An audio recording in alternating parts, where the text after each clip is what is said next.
안녕하세요. 저는 55세 여자입니다. 너무 억울한 일이 생겨 이렇게 사연을 보내게 됩니다. 몇십 년을 알고 지낸 시아 주버님네 부부가 알고 보니 짐승만도 못한 인간들이었어요. 저는 남편과 같이 제조업 공장을 운영하고 있었어요. 플라스틱을 만드는 공장을 하는데 업체에서 주문한 플라스틱 용기나 제품을 만들고 있죠. 이 공장을 하기까지 남편과 함께 정말 수도 없이 많은 좌절을 맛봤어요. 저나 남편이나 워낙 밑바닥부터 일을 시작을 했고 몸으로 부딪혀서 여기까지 오게 된 거였거든요.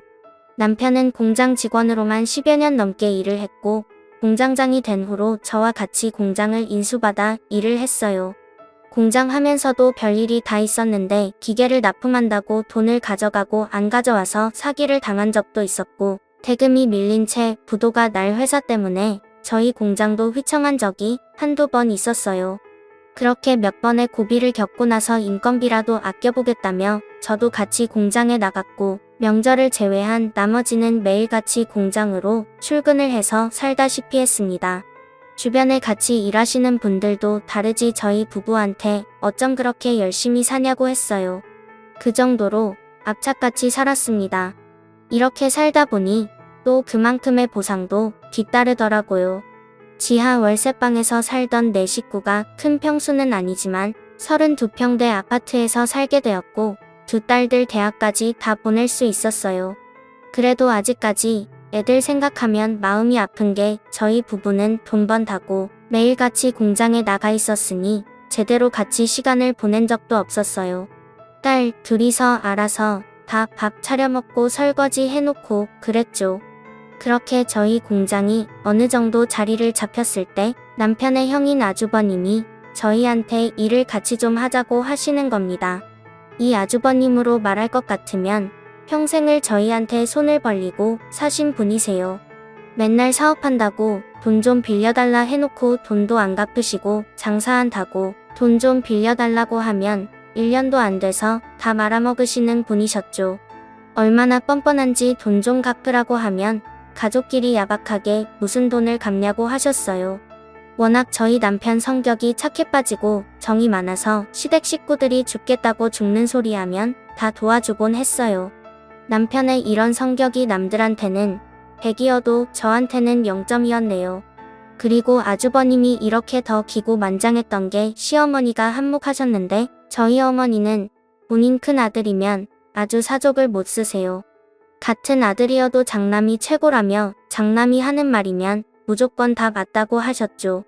한 번은 시어머니가 저희 남편한테 네 형이 지금 돈 때문에 힘들어하는데 동생이라면 형님이 돈 좀 쓰세요 하면서 얼마 주워주고 그래야지 너는 공장하면서 돈 벌고 있는데 이 형은 지금 직업도 업장이야 하시는데 저는 그런 어머니한테 안 된다고 했어요. 그러니 새노인 내가 기운도 좋으니 저한테 빽소리를 지르며 식구들 다 있는 데서 표독을 퍼겁니다. 너는 남의 집 식구 주제에 네가 뭔데 돈을 줘라 말아라 하고 있어. 겁대가리 없이 우리 큰 아들이 하는 일에 업혀가면서 그 공장이 네 공장이냐? 너는 그냥 쥐 죽은 듯이 시키는 거다 해라. 어딜 남자가 하는 일에 나서고 있어 하셨어요. 그러니 형님도 말했습니다. 동서 참말 서운하게 한다. 아니 공장하면서 돈 좀 벌었다 이거야 뭐야 지금 우리 애들 아빠 직업 없다고 무시해? 대단한 게 하는 것도 아니고 그깟 공장하면서 사람이 한결같아야지 참 속 보인다 하시는데 근데 저도 그런 형님한테 그럼 형님이랑 아주버님은 사람이 한결같으셔서 그동안 저희한테 빌려간 돈 한결같이 안 갚고 계시는 거세요. 형님야말로 그 밥에 그 나물이라고 아주버님하고 똑같으시네요. 했어요. 매번 참고만 있었는데 할 말 다 했죠. 그러니 제 말이 끝나자마자 시어머니 신고 있던 슬리퍼를 저한테 던지면서 나가라고 소리를 치셨어요. 그렇게 못 베어먹은 애가 집에 들어오니 눈에 뵈는 게 없지 하셨죠. 그러면서 너는 이런 대우받아도 싸다 하셨네요. 시댁 식구들 다 이런 식이었어요. 결국 남편은 본인 형을 직원으로 채용을 했어요. 근데 아주버님 3개월 정도 일하고 나오지도 않았죠. 제가 오죽하면 남편한테 당신은 어디서 주워온 자식 아니냐고 했어요. 그나마 남편이 제일 멀쩡했거든요. 그러다 제 나이 50대던 해 남편과 슬슬 노년을 계획해야 할 때 커다란 시련이 닥쳐왔습니다. 저희 남편이 하늘나라에 가게 되었어요. 급성 심근경색으로 사망을 하였는데 공장에서 혼자 있다가 그렇게 된 거였어요. 하필이면 그날 저희 둘째 딸이 대학 근처에 자취방을 알아봐야 돼서 제가 수원으로 올라기야 했거든요. 제가 공장에 없을 때 이런 일이 생긴 겁니다. 옆 공장 사장님이 저희 남편한테 같이 점심 먹자고 하러 갔다가 사무실에서 남편을 발견했고 저한테 연락이 왔어요. 저는 그 얘기를 듣자마자 바로 내려갔고 남편이 있는 병원으로 갔는데 이미 시간이 많이 지난 상태였다고 하더라고요. 그날 제가 딸한테 안 갔더라면 남편을 살렸을 텐데라는 후회가 정말 물 밀듯이 밀려오고 죄책감까지 들었어요. 그리고 남편 장례식장에서 또 한 번 시댁 식구들과 한바탕 난리가 났어요. 쓰레기 같은 단토도는 무부와 시어머니가 저희 남편 장례식장에서까지 돈 얘기를 했더라고요. 장례식장 식사하는 데서 셋이서 쑥덕거리는 걸 제 친구가 듣고 저한테 얘기를 해줬는데 정말 장례고 뭐고 죄다 뒤집어 엎어놓고 싶었습니다. 여태까지 아주버님이 저희 부부한테 빌려간 돈이 총 7천만 정도 되었거든요. 근데 그 7천만 원 얘기를 하며 엄마 내가 둘째한테 빌린 7천만 원은 이제 안 갚아도 되는 거겠지라고 했대요. 그러니 시어머니가 아주버님을 팔로 슬쩍 치시냐 당연하지. 그 돈은 안 갚아도 되는 거야. 평생 그 돈 갚으라는 소리 들었는데 이제 둘째까지 죽은 마당에 그걸 뭐하러 갚냐라고 하셨다네요. 그러니 형님도 어머 그럼 우리 그 돈 안 갚아도 되는 거야. 우리 완전 개탄네 하면서 7천만 원 안 갚아도 되는 대신 상주 역할 톡톡 해야겠네라고 하셨대요. 그러니 아주버님이 그의 7천만 원 대신 둘째 가는 마지막 날까지 옆에 잘 있어주면 되는 거야 라고 했대요. 진짜 이 인간들 사람인가요? 이 판소리 짓거렸으면서 시어머니는 장례식장 오자마자 주저앉으면서 대성통곡을 했고 저한테는 너 때문에 우리 아들이 죽었다며 우리 아들 당장 살려내라고 했었죠. 지금 생각하니 진짜 가증스럽기 짝이 없었네요. 그리고 화장터에서 난리치는 시어머니한테 어머님 이제 와서 우리 아들이라고요. 언제 저희 남편 아들 취급이라도 해주셨어요? 어머님한테 저희 남편은 돈 갖다 바치는 기계 아니었냐고요. 하니 아주버님이 제 수식어 참말 이심한 거 아니요 라고 하는데 그런 아주버님한테도 아주버님도 그렇게 말씀하시면 안 되죠. 저희한테 가져간 돈만 자그마치 7천만 원이에요. 근데 애들 아빠 장례식장에서 8천만 원 안 갚아도 된다는 그딴 소리를 하고 있으세요. 하니 형님이 꼭 오시며 아니 솔직히 맞는 말 아니야. 서방님도 돌아가셨는데 우리가 갚을 필요는 이제 없긴 하지라고 하는데 그런 인간들한테 니들은 이제 남이라며 여기 있을 자격도 안 된다고 가라고 했어요. 나중에 후환이 두렵지도 않냐고 했네요. 그러니 아주버님이 본인 식구들이랑 시어머니 데리고 가다고요. 남편이 하늘나라 가서까지 이런 대우를 받는 게 너무 안쓰러웠어요. 그렇게 남편의 장리가 끝나고 저는 공장도 못 나가고 집에만 있었어요. 저희가 발주받은 물건은 옆 공장 사장님한테 남겼고요. 그렇게 2주 정도 지났을까요? 옆 공장 사장님이 급하게 전화가 온 겁니다. 그러면서 사장님 공장 내놨어요 라고 하는데 저는 무슨 소리냐고 했어요. 그러니 지금 어떤 사람들이 와서 견적 알아보고 시세 파지고 있는데 그 말 듣자마자 공장으로 달려갔고 아니나 다를까 아주버님네 부부가 떡하니 팔짱을 끼고 공장을 이리저리 돌아다니는 겁니다.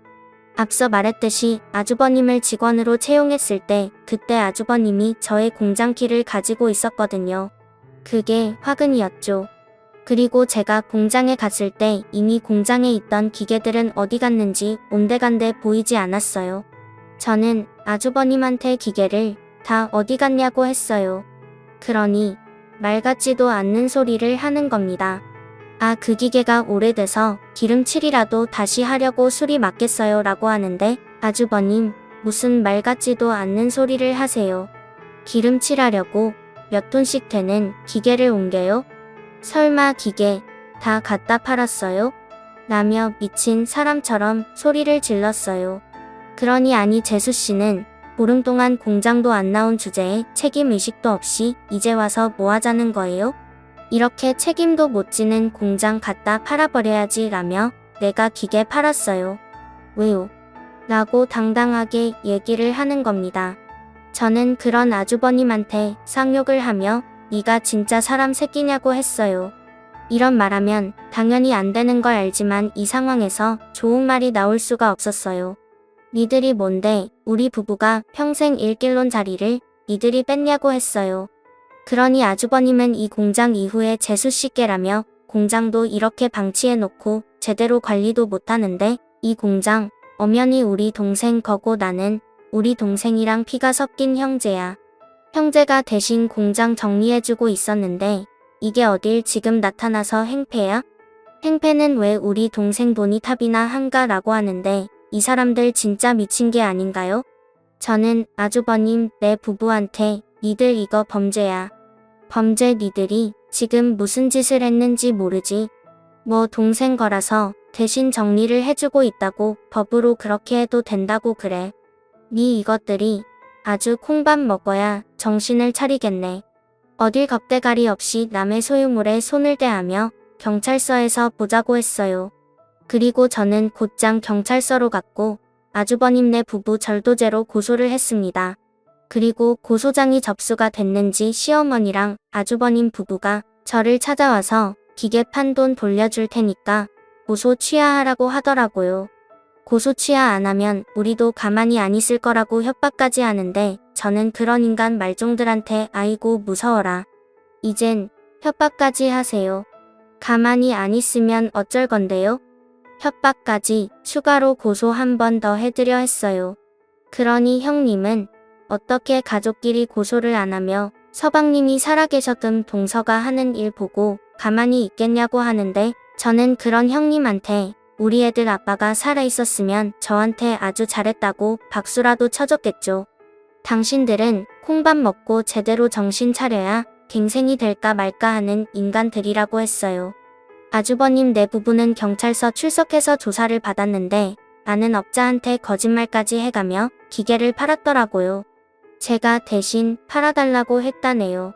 그렇게 기계 판 돈이 자그마치 1억이 넘었고 경찰서에서 대질 조사받을 때 그 돈 다시 돌려주면 되지 않냐고 하는데 수사관도 어이없어 하시며 그게 다시 돌려준다고 되는 일이냐고 하시더라고요. 이 정도로 무식한 사람들이에요. 설마 제가 고소까지 할 줄은 몰랐다고 하네요.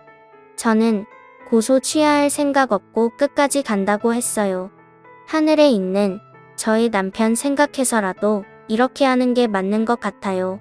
시어머니는 시도 때도 없이 저를 찾아와선 동네방네 소리를 지르며 집안에 여자 하나 잘못 들어와서 우리 집을 풍비박산 낸다고 여기 악마가 살고 있다고 하시는데 그럴 때마다 전 시어머니 대꾸도 안 하고 경찰 불렀습니다.